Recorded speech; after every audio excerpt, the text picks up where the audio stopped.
really asking. We'll get away to a place where we don't know.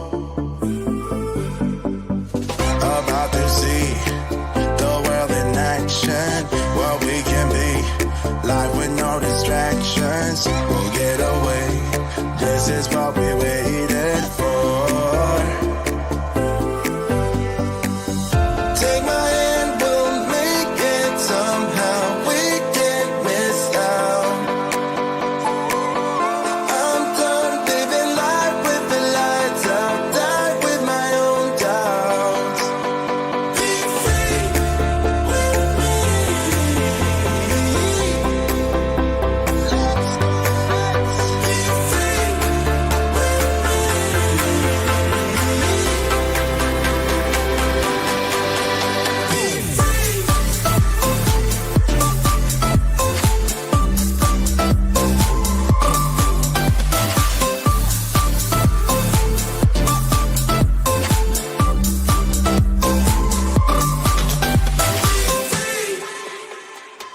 Not looking back, eyes on the freeway, Bonnie and Clyde, a classic cliche.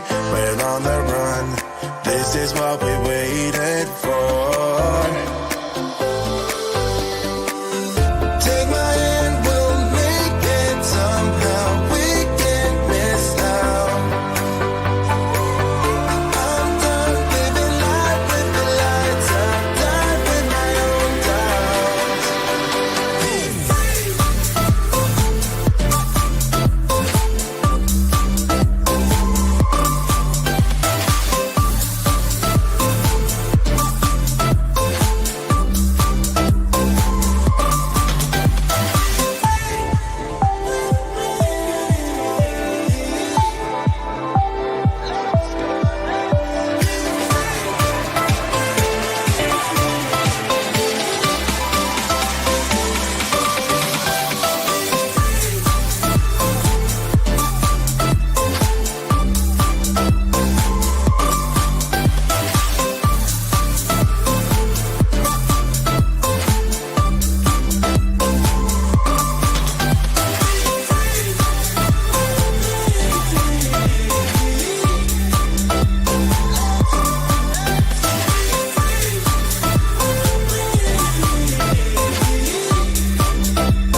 Hi, everybody. I'm Donna T. Crafting. It's Donna Tuschoff, and I'm very excited to be here for the Card Maker Success Summit.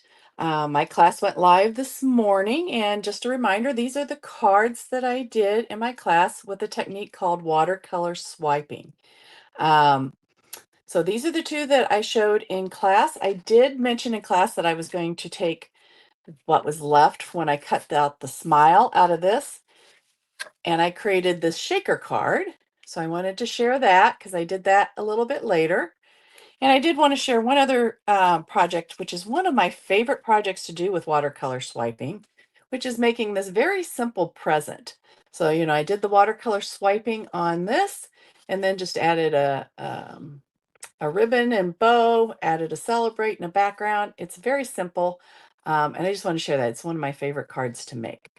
So I hope you enjoy the class. I know some of you may have not been able to watch it quite yet. So I hope you enjoy it when you do get around to watching it. So I've been crafting for a very long time, probably 35 years. I took a long 20-year break in there and just started back into card making a couple years ago. I saw a question, somebody asked how I came up with this technique. I had seen somebody else doing something very similar to this, so it sounded like a lot of fun. I had actually, very funny story, I had received a birthday card that was very similar to this, but it was a store-bought birthday card, and I had just seen this technique making the rainbows like this, and I'm like, oh, I could make that. So that's how I came up with doing it, and I got started on making backgrounds with the watercolor swiping, and it just I was making all kinds of backgrounds and using them on cards like that. So throw out your questions. Can you use the technique with other mediums? The reminder, like reminders or alcohol inks. I think that means reinkers. Yeah, I think you could. Alcohol may not work as well. The alcohol inks, you could try it. I've not tried it. I just have the aqua pigments. I brought my aqua pigments out. I just have my aqua pigments and use them because they are water based. Um, but like your water based reinkers should work with that. Just like you can smush reinkers on your surface and add water to it and watercolor with it. So I would think you could do that. So, do you have an Instagram channel? Yes, I do. My Instagram and YouTube are Donna T Crafting is what you would find it under. I started it not quite 2 years ago, and it my Instagram is pretty much all card making. I do some scrapbooking, but I don't really post a lot of that. So it's pretty much all card making. So check it out. Would love to have you on there. I do post a few sales and stuff as things come along, but it's mostly just projects that I have been working on.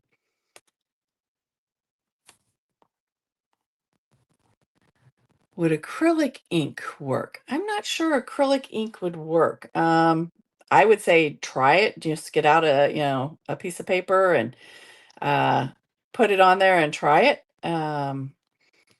But I have not tried it myself. I just don't know. I don't know. What unique I taught us in class, just wondering if there are other ways to get the liquid watercolor. Can I use the powder I have and add water or something? You you could probably mix it, just I would make it very concentrated. Um, you would probably want to mix it, in something else and then put it onto the baby wipe. You could, if you got really good at it, you could probably put a little powder on the baby wipe and then add some water. I would think that would work as well. Are the Brutus Monroe Aquapigs different than other similar ones? Will the swipe technique work with the Holtz reinkers or other types of water-based liquid ink?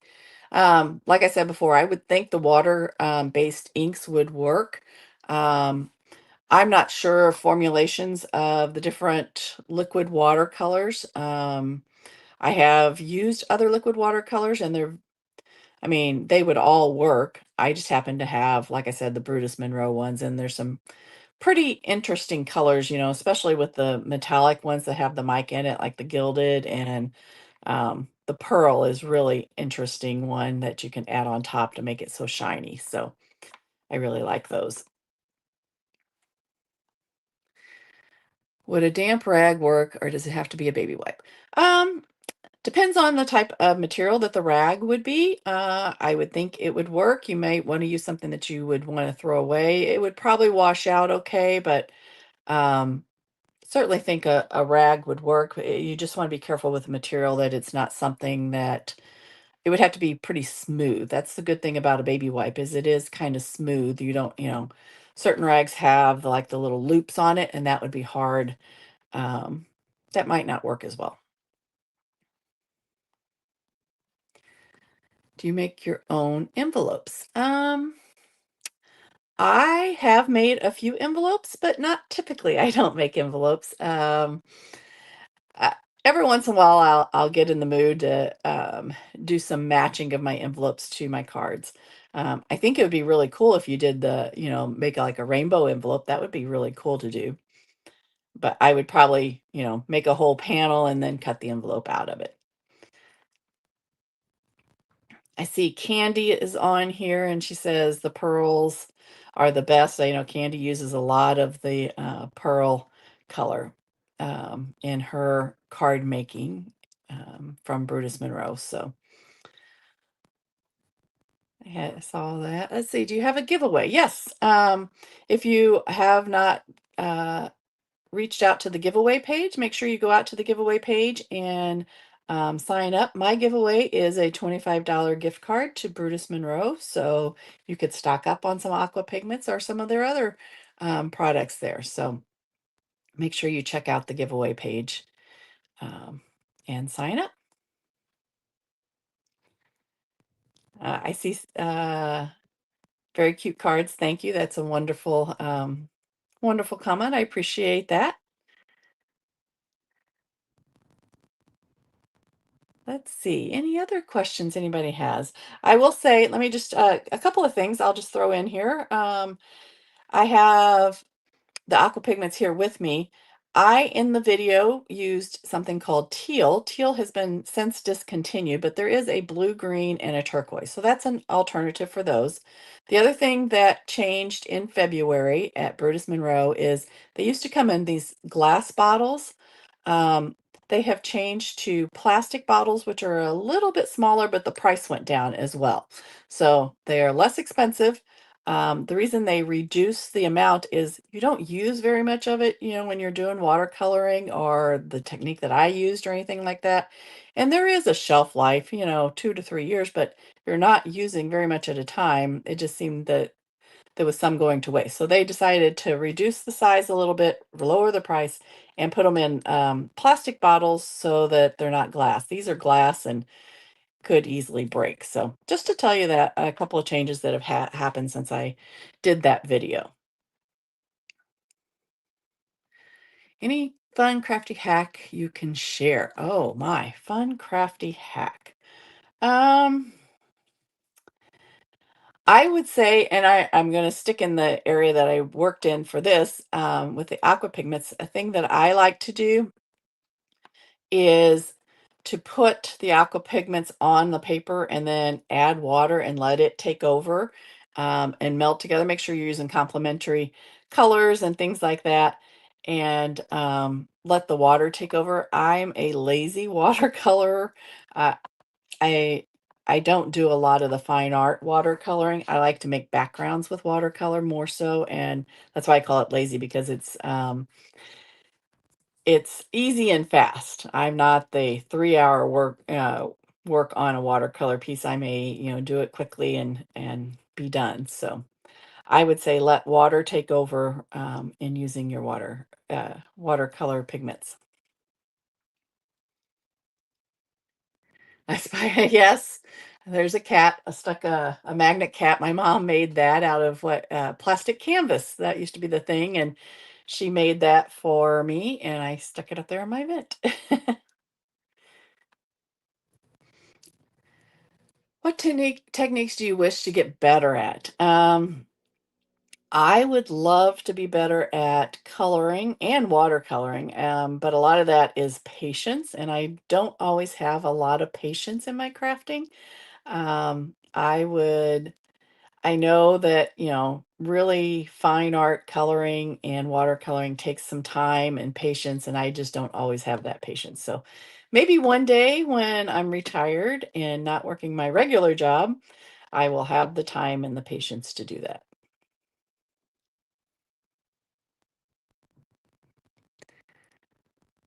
Ah, yes, thank you. Yeah, those are some diplomas and things on my wall. Had to find a place to put them.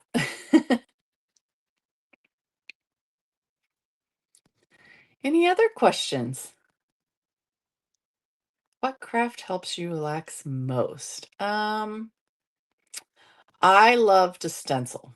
Stenciling and ink blending is probably one of my favorite things to do, and is very relaxing to me. Um, as a matter of fact, I'm going to be back at the Fall Card Maker Success Summit, and my techniques I'm going to work on is stenciling and using some different things in stencils. So, um, that is very relaxing to me, and I'm excited to share some of that with you at that event. Yes, stenciling is so fun. And with the layers stenciling and everything like that, there's so many things you can do these days. All the paste and just lots of fun stuff. What inks do you like for ink blending? Well, my favorite and easiest inks to use are Distress Oxides, but I don't use them all the time, but they're just so smooth.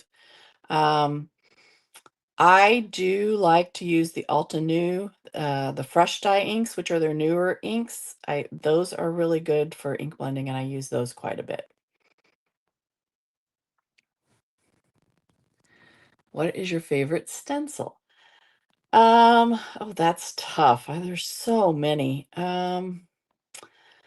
I think one of my favorite stencils, and I can't remember the name of it, I think it's a peony stencil from Altenew, and it's a layered stencil. And I just think they turn out so pretty when you just layer up um, all those layers, and then I like to add paste on like the last layer to give it a little more punch at the end. So that's one of my favorites. How do I store my stencils? I have these bins, and I don't have one close to me, um, but I have bins that I bought at Dollar Tree. And I have so many stencils. My stencils take up more than one bin. So I just put them in the bin. I break them down by company just because I kind of remember what company has what, and I'm able to just go find them easily that way. So, what other crafts do you like to make? As I mentioned before, I do scrapbooking. I have been doing scrapbooking for a lot of years. And then I also like to make jewelry. Jewelry is one of my passions to make is like beading, making bracelets, that type of thing.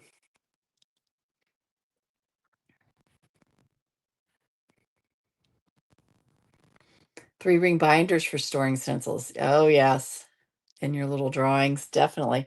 Yeah, I've tried the 3-ring binder thing.